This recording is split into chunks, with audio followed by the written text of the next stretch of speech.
Sunglass ഒക്കെ വെച്ച് സ്റ്റൈലിൽ ഇരിക്കുകയെന്ന് വിചാരിക്കണ്ട കേട്ടോ. ഒരു കണ്ണിൽ ചെറിയൊരു കളർ ചേഞ്ച് കണ്ടു. അപ്പോൾ ഡോക്ടറെ കാണിക്കുന്നതിന് മുമ്പ് ഒന്ന് മൂവിയൊക്കെ ഒന്ന് കണ്ടിട്ട് വരാമെന്ന് വിചാരിച്ചു. മൂവി ഏതാണ് സത്യമായിട്ട് എനിക്കറിയില്ല. ഞാൻ തിയേറ്ററിൽ എത്തിയിട്ട് അവിടെ ഡിസ്പ്ലേയിൽ വരുമല്ലോ, അപ്പോൾ ഞാൻ പറയാം കേട്ടോ, സ്ക്രീനിൽ വരുമ്പോൾ. അതുവരെ സത്യമായിട്ടും എനിക്കറിയില്ല. ഇപ്പോൾ ഞാനൊരു പാട്ട് പാടുന്നുണ്ട്, ഇത് ഏതാണെന്നൊന്ന് ഗസ് ചെയ്യാൻ പറ്റുമോ? അത് ഞാൻ ഓൺ ചെയ്ത് കഴിഞ്ഞാൽ കോപ്പിറൈറ്റ് വരും, അതുകൊണ്ടാട്ടോ. അപ്പോൾ നേരെ തിയേറ്ററിലേക്ക് പോവുകയാണ്. ഇവിടെ എങ്ങനെയാണെന്ന് വെച്ചാൽ തിയേറ്ററിലെല്ലാം മൂവി റിലീസ് ചെയ്യുമ്പോൾ ഇതുപോലെ ഭയങ്കര പോസ്റ്ററെല്ലാം അടിച്ചിറക്കിയിട്ടുണ്ടാകും. ഇപ്രാവശ്യം വിജയുടെ മൂവി ഇറങ്ങിയിട്ടുണ്ട്, വെങ്കടേഷ്, ചിരഞ്ജീവി, നയൻതാര, ഇവരുടെയൊക്കെ, പിന്നെ വിശാൽ, ഇവരുടെയൊക്കെ തകർത്തിറങ്ങിയ ഒരു സമയം. അതുകൊണ്ട് തിയേറ്ററിലൊന്നും സ്ഥലമില്ല പോസ്റ്റേഴ്സിന് വേണ്ടി. ഇവിടെ പിന്നെ പോസ്റ്റർ ഒട്ടിക്കാൻ പ്രത്യേകിച്ച് കാരണമൊന്നും വേണ്ട. ബർത്ത്ഡേ ആയാലും മരണമായാലും സിനിമ ഇറങ്ങിയാലും എല്ലാത്തിനും പോസ്റ്റർ അടിയോടടി. അപ്പോൾ ഞാൻ സീറ്റിൽ വന്നിരുന്നിട്ട് ഏത് മൂവിയാണെന്ന് ഭയങ്കര എക്സൈറ്റ്മെൻറ്റിലും ക്യൂരിയോസിറ്റിയിലും ഇരിക്കുകയാണ്. മൂവി ഏതായാലും തുടങ്ങിയിട്ടുണ്ട്. Anyway will wait and see അല്ലേ. അപ്പോൾ പതുക്കെ ഇങ്ങനെ ഇതൊന്നും ഞാൻ അധികം കണ്ടിട്ടുള്ള സിനിമാ കമ്പനിയൊന്നും അല്ല, അധികം എനിക്ക് അങ്ങനെ പരിചയമില്ലാത്ത. മാത്രമല്ല അവിടെ ഇരിക്കുന്ന ഓഡിയൻസിൽ നിന്ന് ഗസ് ചെയ്തതൊക്കെ ഞാൻ മലയാളം അല്ല എന്ന് മാത്രമാണ്. പക്ഷെ കൂടുതൽ എനിക്ക് ഗസ് ചെയ്യാനൊന്നും പറ്റിയിട്ടുണ്ടായിരുന്നില്ല, കാരണം അവിടെ ഇരുന്നവരാരും മലയാളീസ് ഉണ്ടായിരുന്നില്ല. അവരുടെ കോൺവെർസേഷനൊക്കെ കേട്ടപ്പോൾ മലയാളീസായിട്ട് തോന്നിയില്ല. തിയേറ്റർ ഫുള്ളൊന്നും ആയിരുന്നില്ല, ഒരു ഹാഫ്.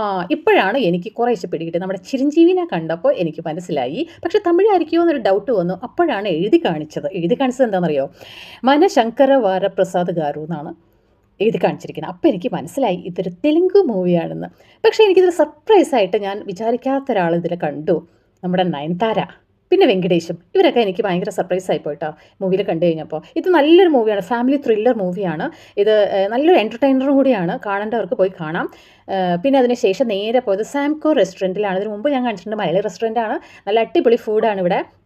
ഞാൻ ആദ്യം തന്നെ നല്ല വജ്രം ഫ്രൈ ആണ് ഓർഡർ ചെയ്തത്, നല്ല ടേസ്റ്റ് ഉണ്ടായിരുന്നു. പിന്നെ ഫിഷ് മസാല, അതായത് ഇഞ്ചി, വെളുത്തുള്ളി, തക്കാളി, ഉള്ളി, കാഷ്യൂ എല്ലാം അരച്ചിട്ട് അതിൽ ഫിഷ് ഇട്ടിട്ട്. പിന്നെ ഇത് ഞാൻ ഫസ്റ്റ് ടൈം ട്രൈ ചെയ്യുന്നതാണ്, എഗ് അപ്പം.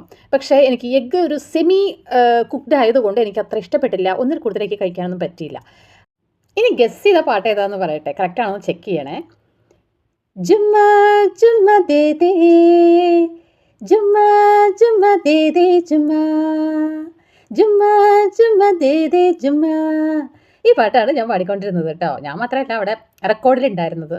അപ്പോൾ അതൊക്കെ കേട്ട് ആസ്വദിച്ച് പോകുമായിരുന്നു. കോപ്പിറൈറ്റ് വരാതിരിക്കാനാണ് ഞാനത് ബാക്ക്ഗ്രൗണ്ട് ഇട്ടാണ്ടിരുന്നത്. എൻ്റെ കണ്ണിൻ്റെ പ്രോബ്ലം ഇനിയും സോൾവ് ആയിട്ടില്ല, ഡോക്ടറെ കാണാനുണ്ട്.